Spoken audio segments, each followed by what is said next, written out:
Welcome to another edition of Vegas Bad Boys of Podcasting. I'm your host, DJ Impact, and this is our 3 count. Hello, bad boys. How y'all doing? Yeah. Good. Good. Getting that watch party started. So everyone can be able to join on, and you can join on also. Just remember, we are recording this on our Zoom on Sunday evenings. So just look for that notifications, jump on, and we can have a joint discussion, and we'll also shout you out as well.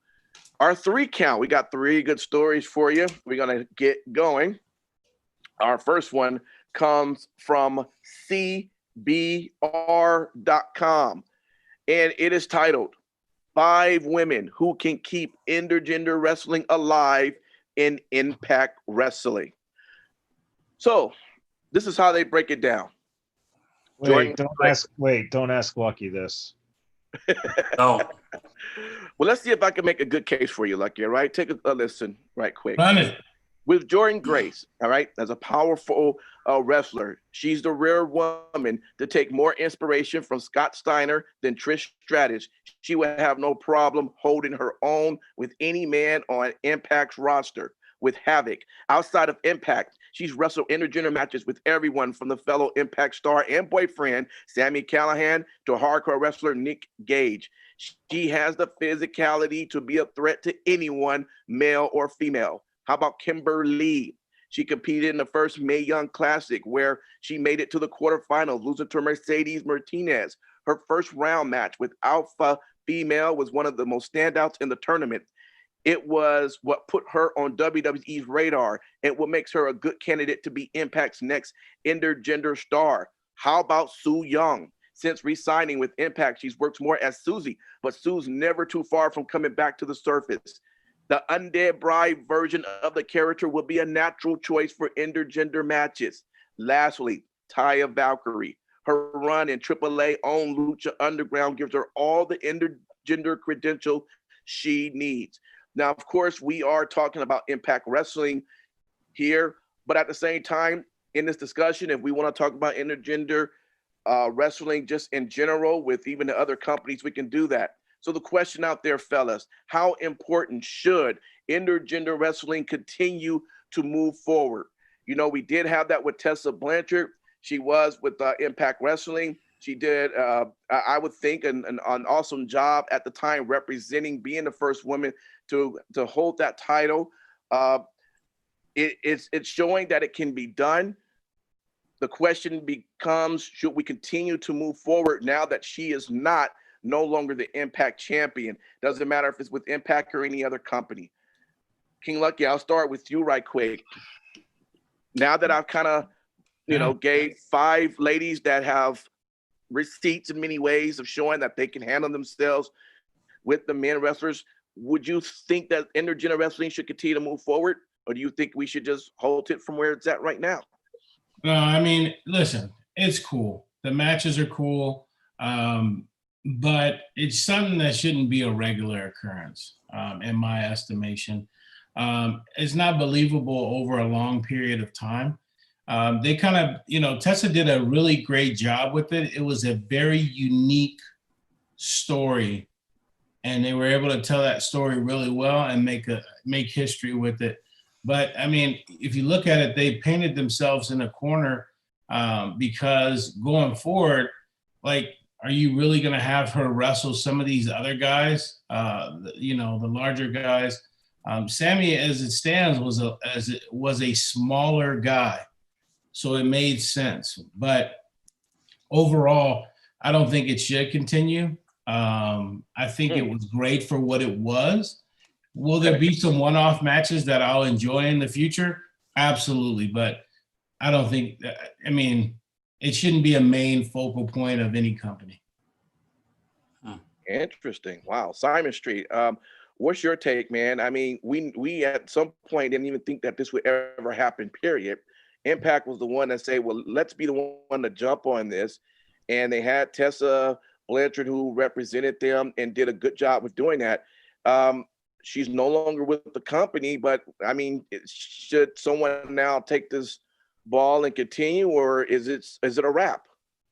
I don't think it should be a wrap, because the one thing that I think people need to start kind of observing too is women's wrestling is a draw. It is a legitimate draw. Almost half of your show now consists on how well the women's divisions do. Mm-hmm. AEW obviously could get a bigger score weekly if they had a deeper women's division roster.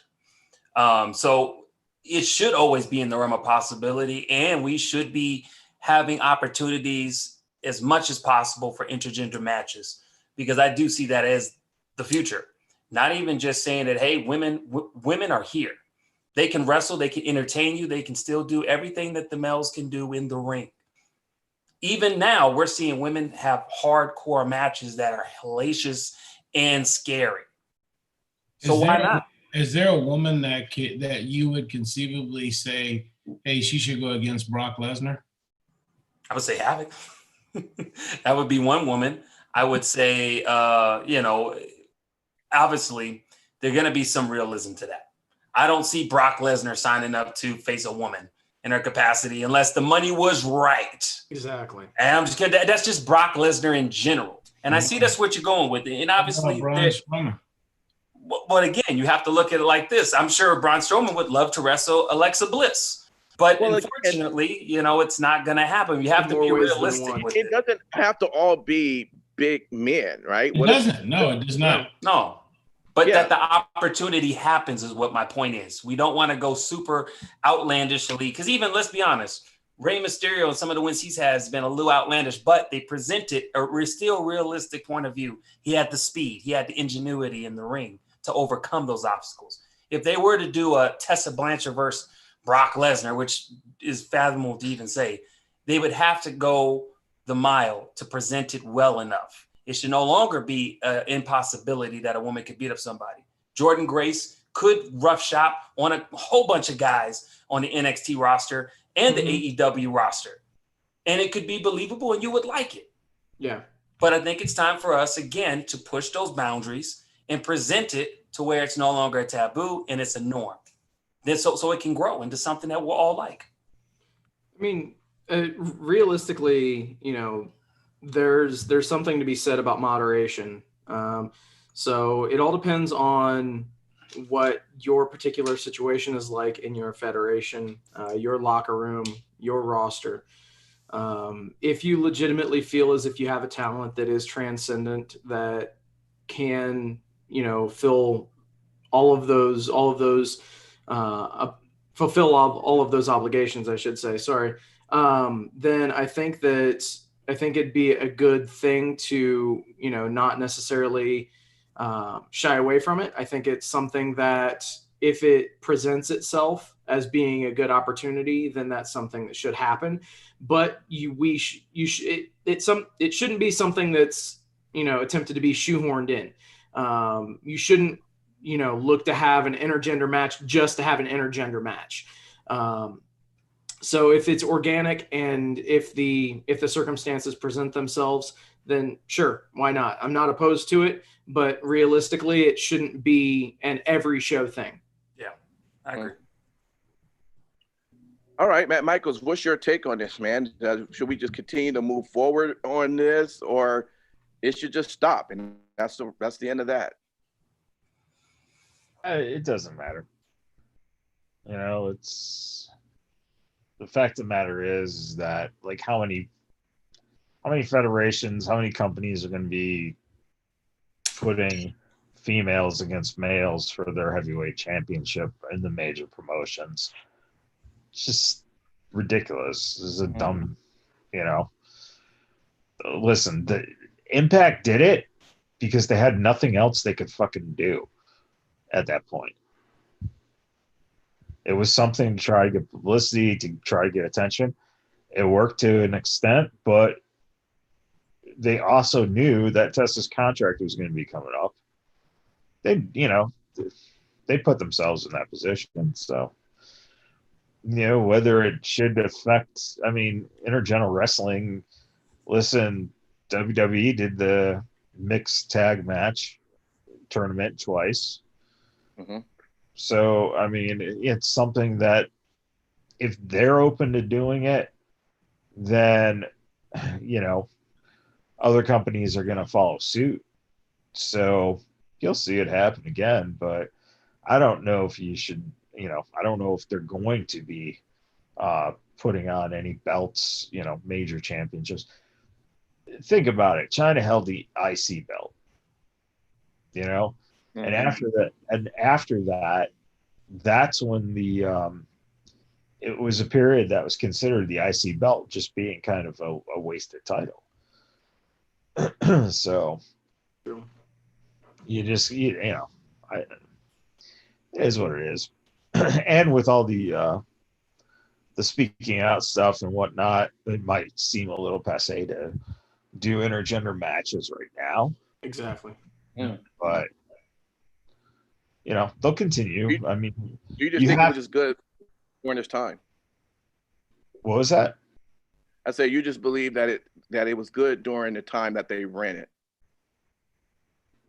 Well, I mean, yeah, it was what it was. I'm not Mhm. going to say it was good. I'm not going to say it was bad. There was nothing that stood out as spectacular. I mean, is there any importance to it? I mean, is it something that should be looked at as continuing, though, or just that's not anymore? Is it even an interest to fans, do you think? But it's a ridiculous question, because the answer to a question like that shouldn't be, should this particular thing be appealing to fans? It should be, do you get excited? Would a Charlotte Flair Randy Orton match work? Would it be something that the only way that, when you say work, it's working because it's being cheered for, or it's being liked by fans. I'm talking about working, meaning that the two wrestlers are two wrestlers you'd give a shit about. Listen, Tessa took the belt off of Sami Callihan. I mean, how many Sami Callihan fans are out there? They were probably the ones who were pissed, but all 6 of them probably were fine after a while. But that's interesting that you say that, because what does that say? Does that say, like, you got knocked out by a girl type of attitude in a way, because it's not believable? I'm just wondering. Give me Tessa Blanchard versus John Morrison, then I'm interested. It's Sami Callihan. That's what I'm saying. There was no value in the title to begin with. Right. But it did put some value into Sami Callihan. I mean, I think you kind of discredit him a little bit. No. I see your point, but I mean, you make it seem like he was bottom of the barrel. Are you paying $60 to sit front row to see Sami Callihan defend that title? Okay, I see your point. But I'm not saying that he is as bad as at least you were sounding. It has nothing to do with bad. You're missing the point. The point is, there are certain wrestlers that you go, yeah, Tessa Blanchard, John Morrison, fuck yeah. I mean, look at Taya. Taya's amazing with guys. Mm-hmm. She's awesome in intergender matches. I'm more excited, though, to see Taya go against someone who is more established than, someone who's traditionally a mid-carder. Mm. Well, yeah, and I give you that, because you do want it to be somewhat realistic or believable, You want something that has, if you're going to have the female take the belt from a male, have the male be one of your established talents. Let's put it this way. John Cena drops the title to Charlotte Flair. That's big. Yeah. But if R-Truth drops the title to Charlotte Flair, what the fuck? Yeah. I almost thought something similar to that was going to happen this Monday with Shayna Baszler. Yeah, I thought it was getting ready to happen. I thought too. that was about to happen. It makes sense. I see your point. I just want it to be realistic, and if ever they want to pull the trigger on that, just do it. Just make sure it's not crazy stupid. I'll tell you what, there's been a lot of intergender matches that happen on like the smaller local indie shows. And I don't mind seeing it maybe in that venue because they do make for some interesting matchups. But I think when you get to, where you had Impact Wrestling, that was a very unique situation where out of necessity, they needed something like that. And it made sense for that time and period. So, are there some exciting matchups? Yes. Is like Charlotte Flair and Randy Orton one of them? No. But like Matt Michael says, if you were going to have it mean something, it would be to go over on a bigger star. So I'd be game for something like that. But other than that, keep it rolling. It's a wrap, huh? Keep it rolling. Even try it. Okay. All right, guys. Well, that'll be our first count. Let's jump right over into our second one. Now, of course, about a month ago, we had the hashtag Speaking Out movement. And since there has been some wrestlers who have addressed their allegations through their social media. Now, these stories come from ProWrestlingSheet.com, also WrestlingInc.com, and Twitter that we're also going to play from Matt Riddle. So the bottom line is this. Again, there's some wrestlers that have now addressed that didn't address right before. We'll start off with Joey Ryan. This past weekend, he shared nearly an hour-long video on Saturday addressing every single allegation made against him in the hashtag Speaking Out movement. And Joey, he says the reason he has not commented on the matter yet is because his therapist told him to take a break from social media, and his lawyer told him to not comment on any of the allegations until he can look into them due to the severity of some of those claims. And I guess since there's no legal action that's being taken, he decided to address them. And guys, he literally addressed every claim that was on there. All right, over to Jay Lethal. He says, look, it's always been my choice to use silence to keep dignity, refrain from public attacking people I'm not fond of, and relying on who I've been as a person to speak for itself. I've also never wanted to use my platform to boost or give attention to any negativity. I do, however, know and realize that some people will sadly take my silence to mean something else. He said that the hashtag Speaking Out movement has given him hope that the industry that he's chosen to give his life to will become a better place. I wanted to stand in support of all those brave enough to share the painful stories, and unfortunately was afraid due to the lies that are being said about me. Now, I've never and would never sexually harass, sexually assault, rape, or force myself on anyone. I would never use my status to deny anyone opportunities. Even now, it pains me to know that defending myself might somehow tarnish an important movement and cast doubt on the real and troubling experience. And then you have Matt Riddle, who went to his Twitter. Crazy. At the end of the day, I'm not perfect. We did have an affair, and I'm not happy about that.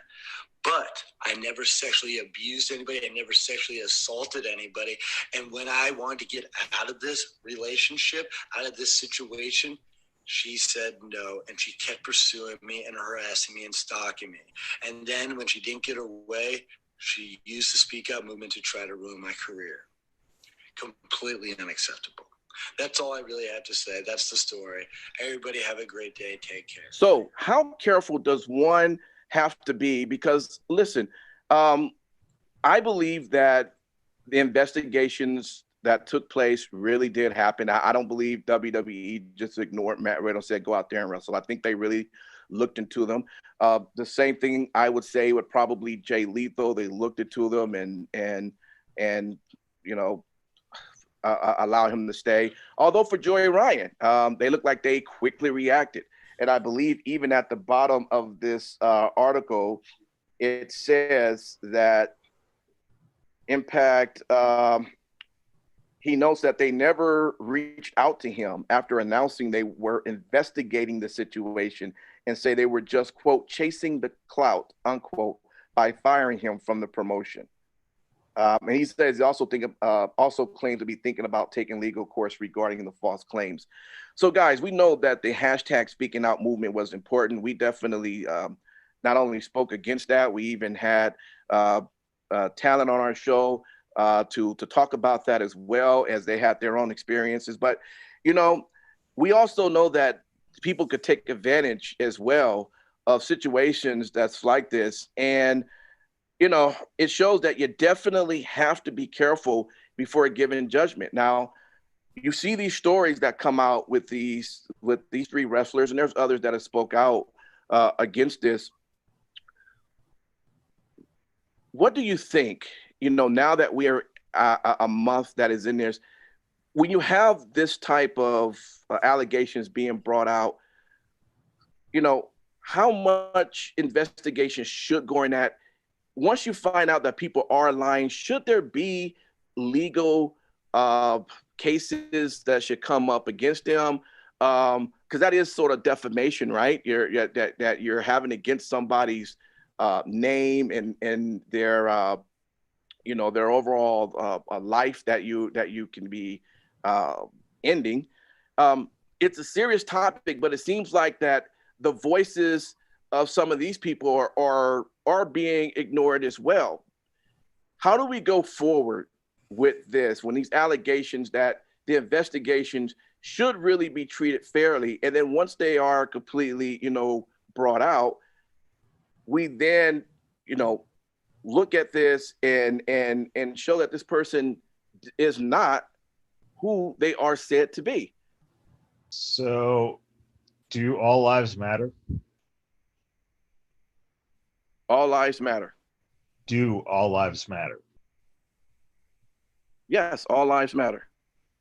Okay, I'm using it in the context of the movement, right? Black Lives Matter was countered by All Lives Matter. Right. That's pretty much the same type of situation here. What you're doing is you end up deflecting off of what the actual issue is, and that is women are being harassed at the job place, and with some of these wrestlers, you know, potentially at bars or whatever. The fact of the matter is that the reason speaking out is an important movement is because women have typically not been able to speak out. Why? Because when they do, then you immediately get, well, I didn't do it. She's making it up. All right. So it's a counterbalance. It's a counterbalance argument to say basically speaking out, hashtag speaking out would be countered with something like hashtag everyone speaks out. Meaning I get to defend myself too. You defend yourself if you go into, you know, a court, right? Like you said, defamation. Okay, if you honestly truly didn't do this stuff, you know what you do? You sue them for defamation, because then you have to go to court and now go under oath and you have to give your story. Right? Yeah. So it's easy for someone to say, well, I never did any of that stuff and they didn't bring legal action against me. Well, if they didn't bring legal action against you and you didn't do this stuff, why are you not suing them?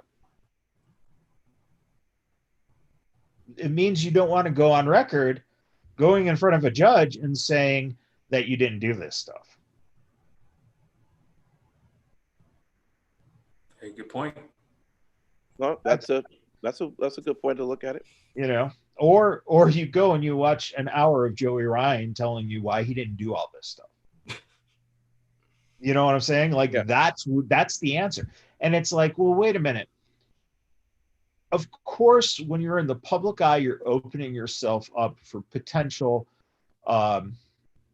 misrepresentations,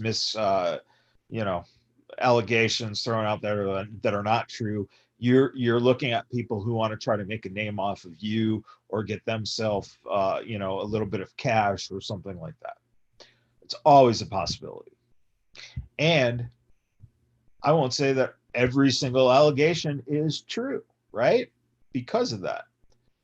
But at the same time, you can't just dismiss the allegations without there either being actual research being done, investigations being done, Mhm. or B, going to court with it.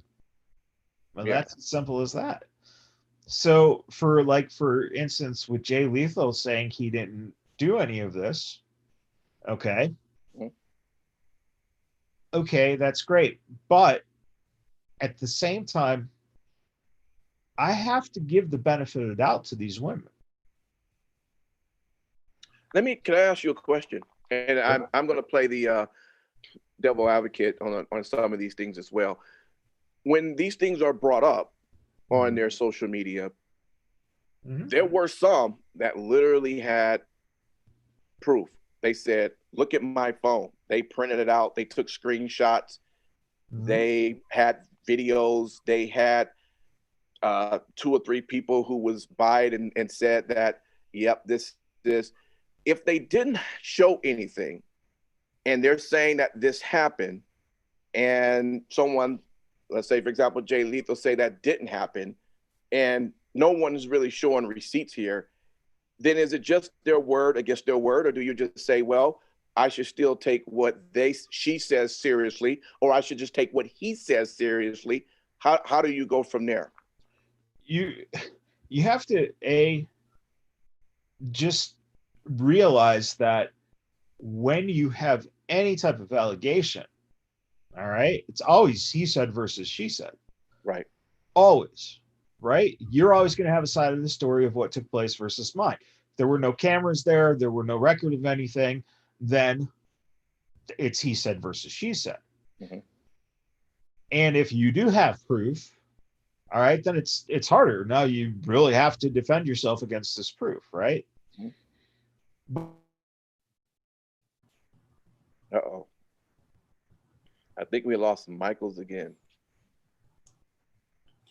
And but whenever we lose Michael and he's frozen, he's always looking up in the same direction.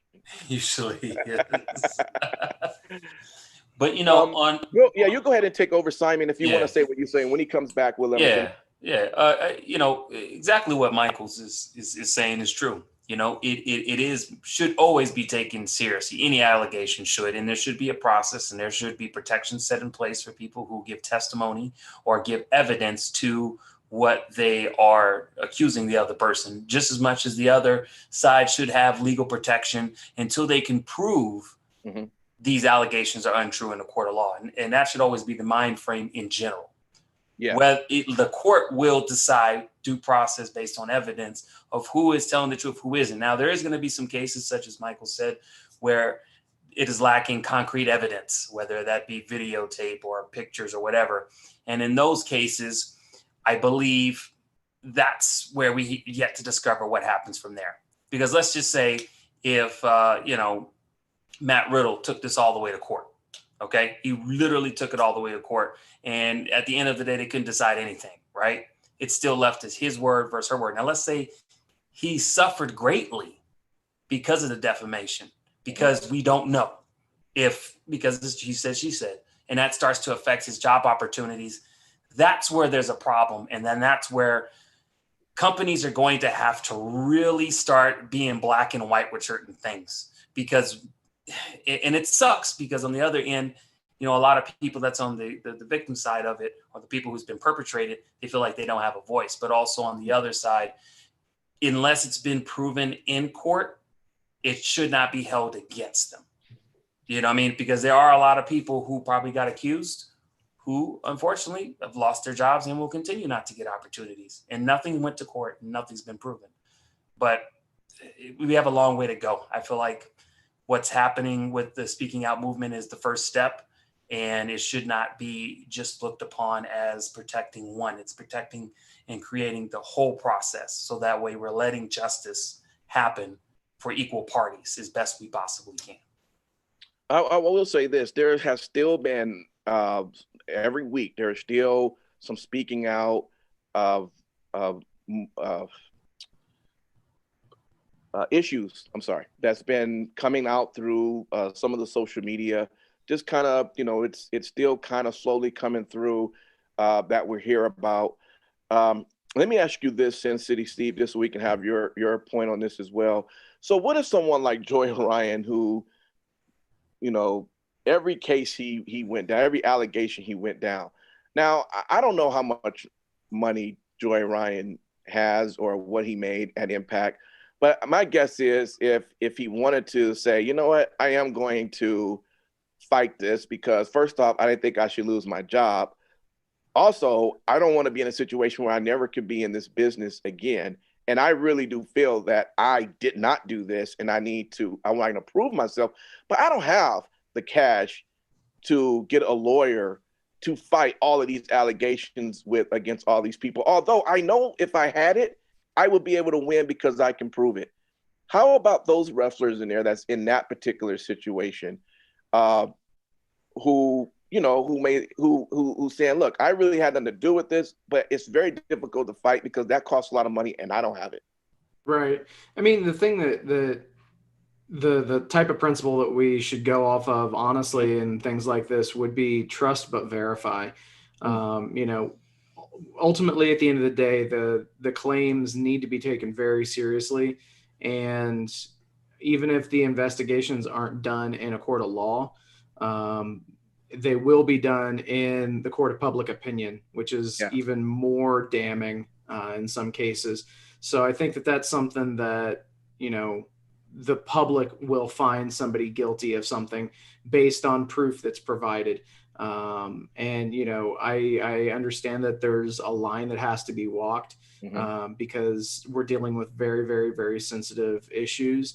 But at the end of the day, unfortunately, you will run into people that will, be out there for revenge in the instance with Matt Riddle, according to, his side of the story. So we have to, there has to be some way to get everything straightened out because, as much as it would be nice to just say, believe everybody that's making these claims, unfortunately, there are going to be an occasional bad actor or two. And that's just human nature, unfortunately. But at the end of the day, trust but verify. Okay.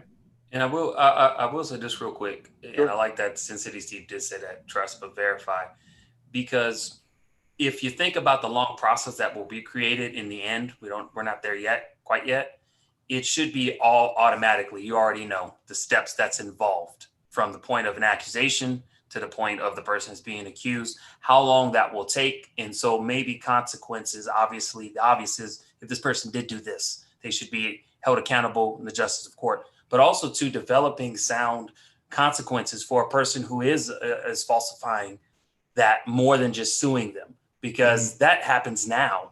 And we do unfortunately get a lot of that because the bigger picture is they're stealing spotlight away from the real victims, without a doubt. And so that needs to be really pushed upon. What we do in the justice court moving forward. Okay.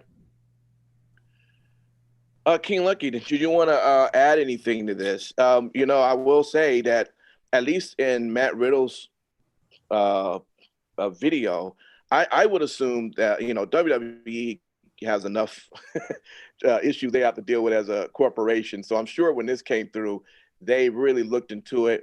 My guess is he probably not only, probably showed them text messages, probably brought his wife into it because apparently she knew about it to say what she knew. Probably he had all types of receipts to probably show that what he was saying about this affair happened, which he said is something he's not happy about. One person we know we haven't seen is Velveteen Dream.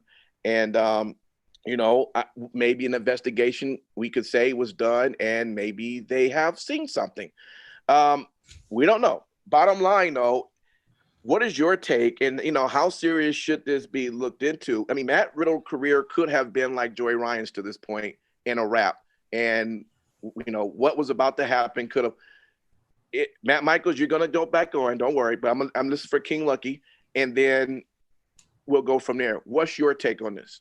Well, the situation with Matt Riddle was disclosed before he joined WWE, and according to all reports. So, they already had record of it. I think with all these allegations, you have to take every single one of them serious. And, until you're presented with the evidence that, maybe it wasn't. And I watched Joey Ryan's hour-long video, and I came away conflicted because when this whole thing went down, not a lot of people, or not anybody that I can think of, went to bat for him to say that, hey, this is not the person that I know. And I think a lot of this is, goes along with the gimmick. So some people have a hard time separating the two. But I did hear in his video some stuff that was a little troubling to me. And one of the things that stuck out is when he said that he was going through this rough patch and then he was just hyper aggressive.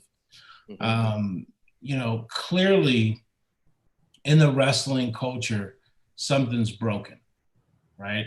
It's allowed for wrestlers to harass, promoters to harass. And so it's really good that this conversation got opened up because now there'll be some accountability moving forward. It's tough because a lot of people lost their jobs and, they weren't in a court of law found guilty. But you know what? It's pretty severe. All these claims and a multitude of claims. So it'll be interesting. Cody from Unprofessional Wrestling Podcast, he says, will we ever forgive Joey and let him back into the wrestling community if he's never convicted? So we're asking this like 3 weeks after all this came out. That's you can't answer that question. That's ridiculous. Yeah. You got But there's really no steps that's happening yet. We have to wait. Yeah. Exactly. You just gotta wait. The forgiveness is here's the thing about forgiveness. Matt Riddle is defended by WWE lawyers. Okay. So on top of everything else in terms of his whole story, he has WWE lawyers. Even if it did happen, it's going to be hard for it to come out that it did happen because he's got the best lawyers backing. Joey Ryan is in a bad situation because it wasn't 1, 2, or 3. It was a whole fucking book. It was a lot. Yeah. And now the fact of the matter is that if a couple people come forward, then, it's kind of questionable. Well, maybe there's a bandwagon going on here. For that many people, whether true or untrue, okay, meaning whether it happened the way Joey says it happened or the way the person says it happened, guess what? Something did happen that created some kind of story from both sides. That's the troubling thing. So you're going to have to now ask a promoter who, if they say, hey, Joey, we believe you, come on our show, that promoter is now basically saying in the public eye, this is what you're going to get is, hey, that guy supports people who abuse women. So again, it's a no-win situation right now. You got to wait, possibly in his case, possibly years. Yeah. And Joey's not a spring chicken, right? So he really doesn't. So if it's something he wants to continue to pursue wrestling, and he needs to clear his name, it's not going to necessarily just be by putting out a video. And maybe on the smaller claims, it's a little easier he said, she said, but on the bigger claims, the actual sexual assault type claims, that's when you need representation. And even though there is no actual, let's say, police report or anything being filed or legally pursued, the question still remains at this point. You have to at least take that side of something probably did happen. So unfortunately, until that gets pushed aside and it's proven nothing happened, if you're a promoter, you don't hire that person. Just a quick question, because we got to get to our next topic. Do you think Impact Wrestling moved too quickly? Because there's no way that they could have investigated all those, or do you just think they did make the right choice at the right time to do what they did? I feel like they did what they felt was necessary. And it's also hard. It's hard when you, like, we don't know the inner workings. They felt that was necessary, but that could also have been a wrong decision. Again, they felt it was necessary. Right. So at the end of the day, if they comes out he's exonerated on every one of those allegations, then yeah, they knew what they signed up for. Shame on them at that point.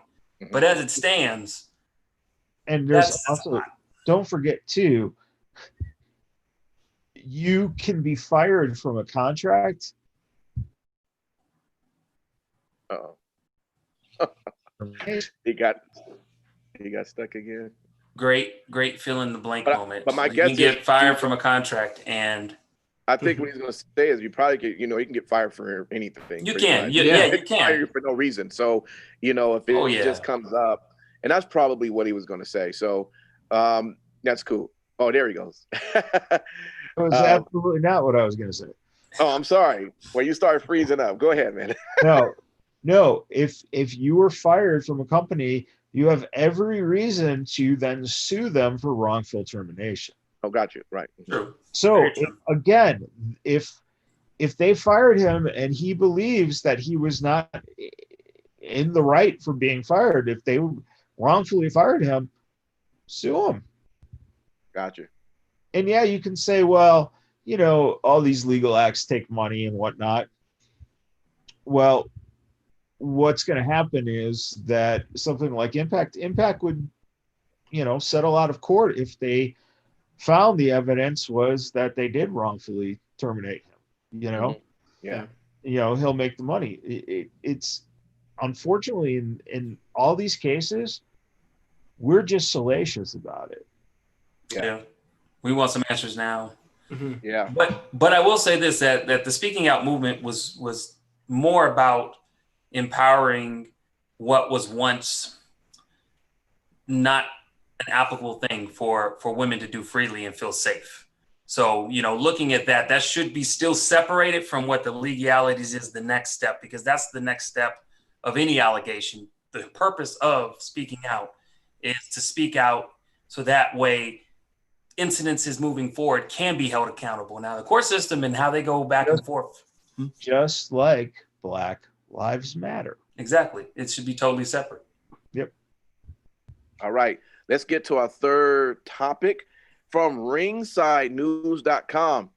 It's titled Lio Rush blames fans for killing pro wrestling. Now, I know he was off his meds, but let's just talk a little bit about the story here. Was he? Let's find out. Lio Rush first started to be fired off a string of tweets on Friday afternoon for a couple of reasons. First off, he wanted to call out Finn Balor and squash the beef that they had. So that was nice of him, right? Then he turned his attention to the rest of the pro wrestling world. In a series of tweets, Lio Rush declared being black is not a gimmick. He then proceeded to direct his attention at things in this business that need to change. He stated that women championships and other corporate interests can get a focus, but not the advancements of African Americans in pro wrestling. Okay, so that's another topic right there. Here's what we want to concentrate on right here, though. Rush followed that up with a few more tweets to finalize his points. He pointed a finger at the fans for not doing better. He also said that they're the ones that, quote, killing wrestling and making this shit whack, unquote. All right, guys, listen. I know right here it's not really much of a story here, but let's just think about this right now because he's specifically talking about the fans, and I know we've all had our opinions about fans, so let's not pretend as if maybe what he's saying you might not necessarily agree with. But listen, we know how it wasn't before the Attitude Era. We know how it was during the Attitude Era with the fans. I actually just watched the match this morning because I read CM Punk gave a shout out to John Cena, thanking him for the match at Money in the Bank in 2011, which was a great match. And I saw a 5-minute clip, and I got so interested that I wanted to watch it on the network. So I watched the whole match this morning on the network. Fans, it was hot, over 14,000 at the Allstate Arena. Fans were loving it. Now we're getting to before pre-pandemic. You can barely fill arenas, for even WWE, for even AEW, even during the pandemic, you see the numbers has fallen dramatically. The fans, for whatever reason, and we can all say that, of course, the generations are changing and there's a lot of different excuses we could come up against. But one thing for sure is that the way things, were to where they are now is completely different from the fans. And the fans, in many ways, I don't know if they're becoming more Smarkavelli. We have to talk to the king of Smarks. But he has a point here that the fans truly are killing the overall making of what was such a great industry not anymore. Who want to take this one? Who want to be the first one? Leo Rush. All right. Well, first of all, Leo Rush. I would just say I wish this guy would go away. Okay. Because as talented as he was in the ring, as talented he was on the mic, he has made a mockery of himself after getting pounced out of WWE. And it's sad to see. For this particular topic, there's a number of different reasons why the business is down, right? As more entertainment avenues become available, and things like that. And when you look at the product too, you become disenchanted sometimes. Before AEW came along, WWE had people that you thought were bona fide stars and they just didn't do anything with them. So all these things are factors that, could play a part into, where the business is at now. But I'll tell you, the business, to me, is moving in a better direction than where it was, before AEW came along. Okay. Yeah. All right. Anybody else Okay. want to take this on? I mean, the fans. I mean, I'll take have it. a point here. Yeah, go ahead. I will say that there is some truth to this. But when I say that there's truth to this, it's the truth with anything, us as human beings. The people that we love and put on pedestals, we're the same people in our nature sometimes that will knock them off. So it's not unbelievable that what he's saying to some degree that, fans do kind of kill the business a little bit. Because, I mean, think of all the countless storylines on heel turns, from a babyface to a heel turn, that incorporate this same exact reality. Think about countless comic books to where you have Superman immediately betrayed by the people. I mean, the shit writes itself. There's always something to be said to where fans are always going to think too damn deep about shit. They're going to blow stuff out of proportion, and they are going to sway because at the end of the day, let's be honest, even the great WWE listens to the fans. We talk shit about they don't, but they do. Let me say this. This is kind of where I get aggravated a lot. So before social media came about, there really wasn't. I mean, there was really no way to expose information about the business of what it'd be. Now, everything gets exposed, even to the point. And this is what interests me. Like you guys, for example, you don't care if you didn't see a match, but was already told that Keith Lee won both titles. It happens to me every week. Yeah, because of King of Smarksville. King of Smarksville. Yeah. But see, something like that, bothers me. I hate that. And to me, the wrestling fan, that kills that for me, because I don't want to know. I want to live in the imagination of, I want to see what this is about to be. In some ways, I would say fans do and kill somewhat of the business. And that's just one aspect for me. You can think of many other different ways that they do that. So I think Leo may have a point here. You know, do the fans take some responsibility for the way this business is becoming? So I'm just curious, the last two to speak on this, Sin City or Matt Michaels, what do you two think? Is Leo just off his meds, or is he? No. He's got a point. He's not off his meds on this string of tweets. Now, Okay. other strings of tweets, Sure. possibly. Yes. So ultimately, what we have to look at is this isn't just an issue with pro wrestling fans or marks or any of that kind of stuff. This is an issue with fans as a whole. Regardless of what your fandom is, whether it's Game of Thrones, obviously those people that watched that show, how the fans turned on the last season of writing in that show. Whether it's a football team, a baseball team, basketball team, if somebody's in a slump, oh, that guy fucking sucks, blah, blah, blah. And, they're constantly critiquing everything in front of them at that time. And I think that what it comes down to is that it comes down to us as fans. We've had everything cater to us for so long that we have to have it exactly as we want it. And if it's not exactly as we want it, then it fucking sucks. And that's the harsh reality. That's not just in pro wrestling. That's in every form of entertainment. So that has to be acknowledged first. And it's, for Leo to come on and say, that we're killing wrestling. No, we're not killing wrestling. Fans as a whole are killing entertainment because we refuse to allow ourselves to be entertained. Yeah. And we've always been like that, even through history, I think. Go back to the Roman it's Empire. Definitely gotten like worse. It's never enough. It's definitely gotten worse as of late. All right. Matt Michaels, this is saying, I believe it goes something like a broken clock could be right twice. With Leo Rush here, do you think with this one he's got something correct here on his thinking about the fans ruining wrestling? I don't think Leo Rush has a correct thought. Period. So his clock is still broken. I don't know, man. So are the fans the reason Leo Rush got fired? Exactly. Well, in his case, no. But in the other cases he was trying to make tie into why he got fired, yes.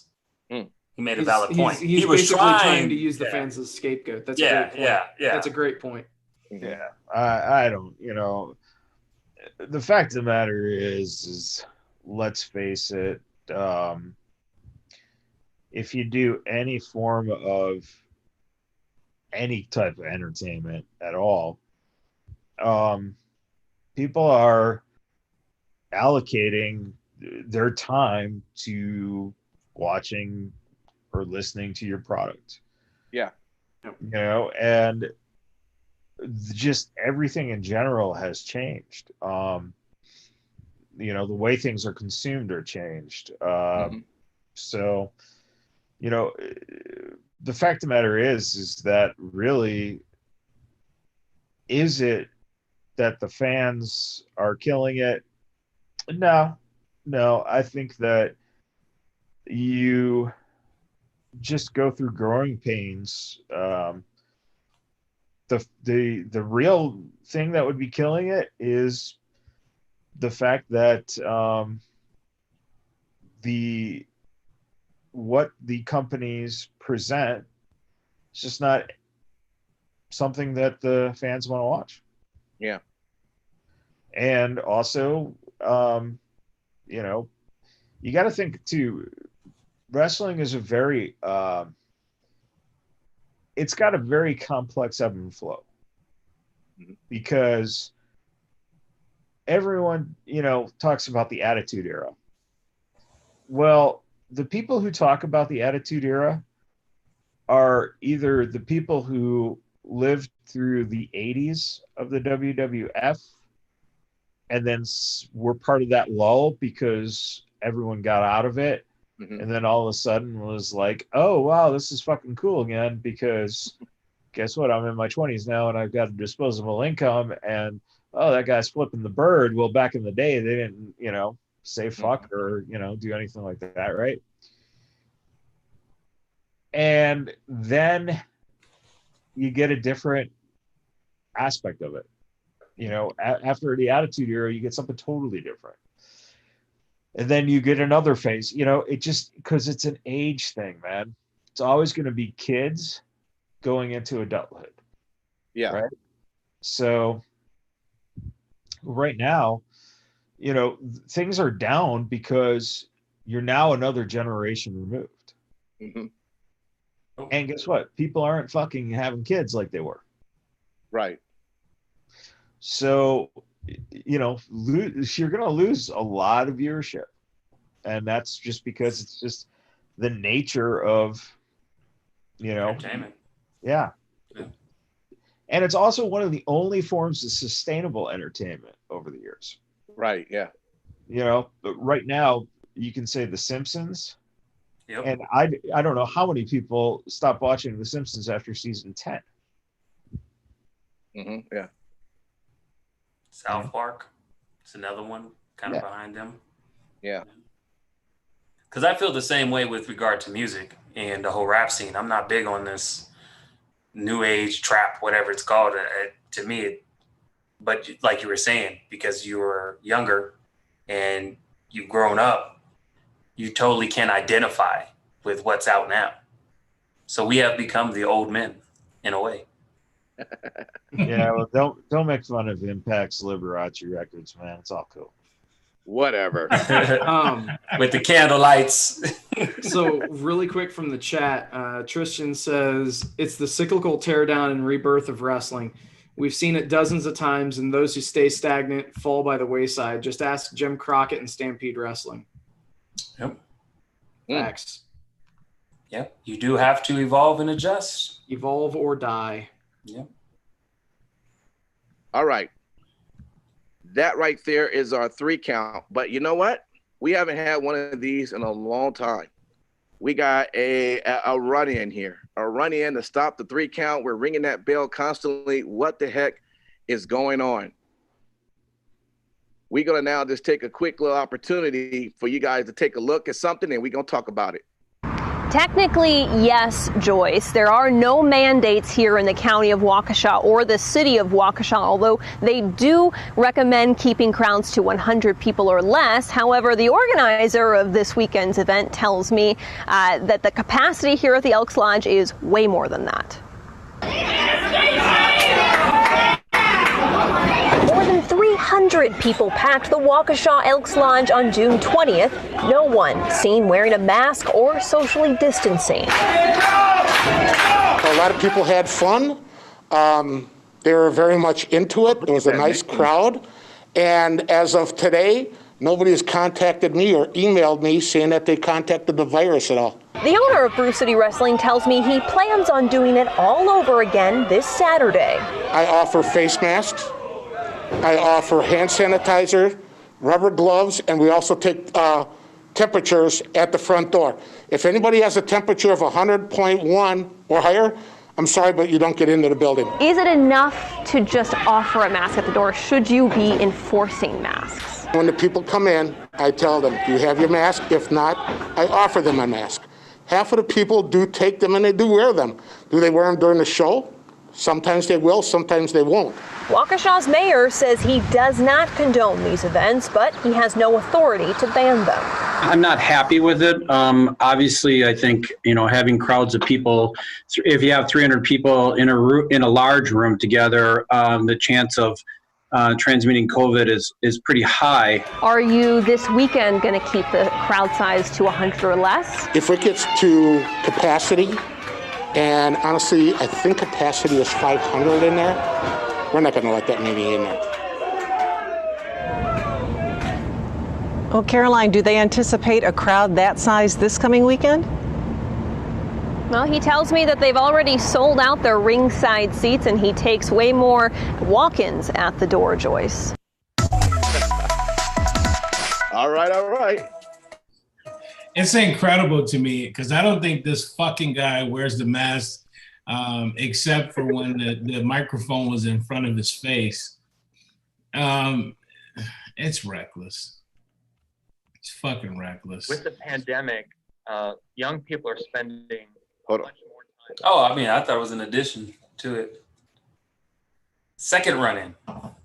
Yeah, second run-in. Is ridiculous. I mean, you know, first of all, it should be mandated. If they are going to run an event of that size, people should be spaced out, and it should be mandatory for you to wear a mask without question. So that was referring to a show that took place on June 20th, right? Right. Waukesha, Wisconsin, on June 20th, 385 cases. Today, 830. Wow. It makes sense to me. And how many deaths? Because they did show some deaths too. I thought it was like 40 deaths or something. Total. Waukesha County's got 41 deaths. 21, yeah. And- But you see the difference in wow. And it was nobody in there that was wearing a mask. Nobody. So yeah, I mean, realistically, at the end of the day, I mean, there should be further spacing between each person without question. And you know, if that owner doesn't, you know, feel the need to enforce a mask and that kind of stuff, I get it. It's definitely his decision to make in that instance. He is doing his part by offering and by suggesting that people wear the masks. I mean, at the end of the day, is he responsible for that stuff? Honestly, I say no. I say he's not responsible. At the end of the day, the responsibility has to go back to those people that made that choice to not mask up themselves or to put themselves in that situation. Well, I mean, that's only good until they start holding somebody accountable. And eventually when they do hold people accountable, because we ain't got there yet. I haven't seen a state I mean, put out a plan of ultimately that's what it comes down to is, you know, as of right now, there's no precedence for that. No, there's nothing, not for the reckless individual or for the company.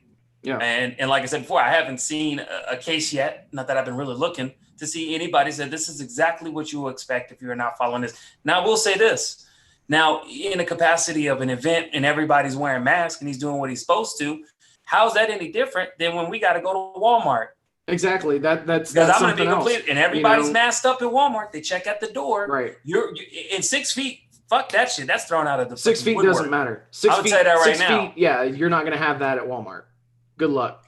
So at the end of the day, when are people going to start focusing on, okay, if in the confines of your state, whatever phase they deem, all right, because they keep saying mandate this, mandate that. Well, technically, mandate doesn't mean they have to wear the mask. And that's even in our own state of Nevada. But companies are making sure they're being proactive in the off case chance that they start holding companies accountable. That may be the next step, such as Walmart, such as certain stores that they mandatorily tell you, we will refuse business if you do not wear a mask. You know, but yes, it does come to individuals. At the end of the day, you know, you have to think about the bigger picture. I do get that it is a shot at your rights. I feel a little some kind of way too, having to wear it a little bit forcefully. But the bigger picture is you prevent the spread. Keyword, the spread. It's not about preventing someone from feeling some kind of way. All right, but here's a point that and this is fascinating that the media doesn't bring this aspect of it up. So you're looking at a small environment like that, and you're not wearing masks, right? Guess who isn't wearing masks as well? The wrestlers. Mm-hmm. The people who are actually putting out the most breath with droplets because they're selling, right? So when you sell, you always do the, stuff's coming out. You're, so even with masks on, you're potentially at least blocking droplets, but you're still taking a risk of droplets. True. That's your choice as an adult person. That's what it comes down to. It's your choice. It's the wrestler's choice to get into the ring. I mean, 1000%. if you don't have wrestlers, you don't have a show. Bingo. But I think that's also the thing I'm saying is, let's be honest, between the two realms of holding people accountable for this, the individual or the company, I see them going the cheap way and immediately just hold the company accountable at some point. Because do we have the infrastructure, state to state to state, to start literally sitting on the side of the road or being at venues and saying, oh, you don't have a mask, you're charged, here's your ticket? I mean, that could take up to 30 minutes. No, but the county, so I'm wondering. But the county can do something, and that's what we have here. You can't have a public gathering of more than X amount of people. Mm-hmm. And they have to have masks on, right? Is that the case? Or well, it's mandated. It's mandated, but not enforced. Right. Mandating just means they strongly suggest it. It's not a requirement. Now you have to, you basically have to wear a mask out here in public. All right. But when you go into certain businesses, they're not necessarily going to enforce that.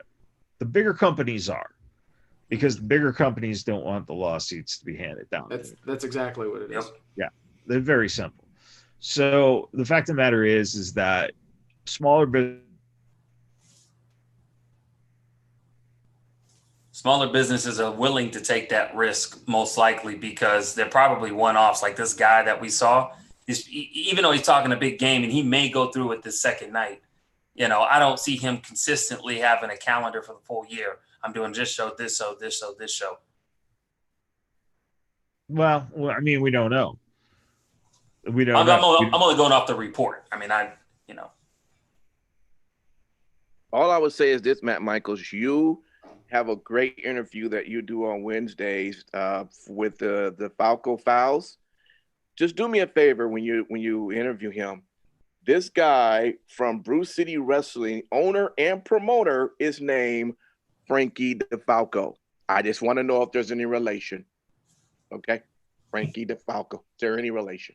So basically, all Italians are the same to you. Ask him the damn question, Matt. That's all I'm asking you. Ask him the damn question. He's an owner and promoter of a wrestling organization named DeFalco. I want you to ask him, is he related? Can you do that? He hit you with his daddy voice, like he's about to get a spanking, time out or some shit. Right? You're grounded. That's what takes you to. If that's what takes you to get you to listen to it, sure. I like the DeFalco Files. Shots fired. To it. All right, guys, this is it. Let's give our final thoughts. Great show tonight. Had a good time with you guys. Our final thoughts. Let's hit you up. Let's go, Sin City. What you got? Just want to say thank you to everybody for liking, sharing, subscribing, checking us out, hanging out in the Facebook chat with us. It's always a good time every Sunday, 8 p.m. Pacific time. Yeah. So that's where we are, man. We're right here on Facebook. And as always, we are sponsored by Rep Sports, reppsports.com. They've got all of your pre-workout, weight loss, and general fitness and wellness needs. Go there, use coupon code Vegas at checkout, save yourself 15%. And that's that. Yeah, reppsports.com. Right. Yes. Simon Street, man, what you got? Nothing much, just everybody continue to stay safe out there, try to make the best decisions possible, and be kind to one another. Yeah, that's right. That's right. How about you, King Lucky? Thank you for your support. follow us on YouTube. We need more subscribers on YouTube. We're going to be posting a whole lot of content, so follow us on there. And again, thank you for your support. Absolutely. Matt Michaels. Oh, looks like the electricity's getting shut off. So good night, everybody. All right, you Good guys. night. Thank you for listening, and we'll